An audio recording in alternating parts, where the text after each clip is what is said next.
अस्सलामुअलैकुम।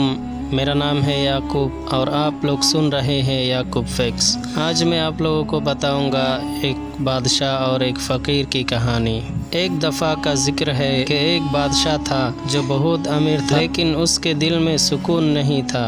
हर वक्त परेशान रहता। हर चीज़ मिलने के बावजूद उसे लगता कि कुछ कमी है। एक दिन बादशाह ने ऐलान करवाया कि जो भी मुझे सुकून दे सकता है उसे मैं अपनी दौलत का हिस्सा दूंगा। फिर लोग आए, कोई कहानी सुनाया, कोई मुस्कुराया, कोई नाच गाया, लेकिन बादशाह का दिल खुश न हुआ। तभी एक गरीब फ़कीर आया जिसके कपड़े पुराने थे, पैर में जूते भी नहीं थे, लेकिन चेहरा रोशन और सुकून भरा था। उसने मुस्कुरा कर कहा, बादशाह सलामत, सुकून उन चीज़ों में नहीं होता जो आपके पास है, सुकून उसमें होता है जो मेरे पास है। अल्लाह का भरोसा, कायनात और शुक्र। बादशाह ने हैरान होकर पूछा, तेरे पास तो कुछ भी नहीं, न सोना, न महल, न जहाज़, फिर कैसे तू इतना खुश है?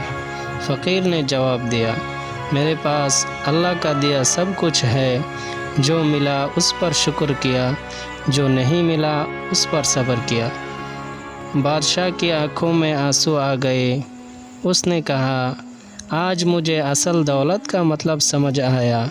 तो असल में बादशाह है और मैं असल में गरीब हूँ। उस दिन से बादशाह ने अपनी ज़िंदगी में तब्दीली लाई। उसने इंसाफ का दामन थमा, लोगों की मदद की और अल्लाह से रास्ता जोड़ना शुरू किया।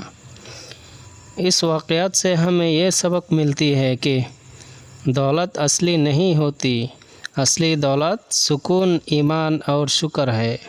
हर वक्त अल्लाह का शुक्र अदा करो, चाहे ज़िंदगी कैसे भी हो। कायनात जो है उसी में खुशी सबसे बड़ी नियामत है।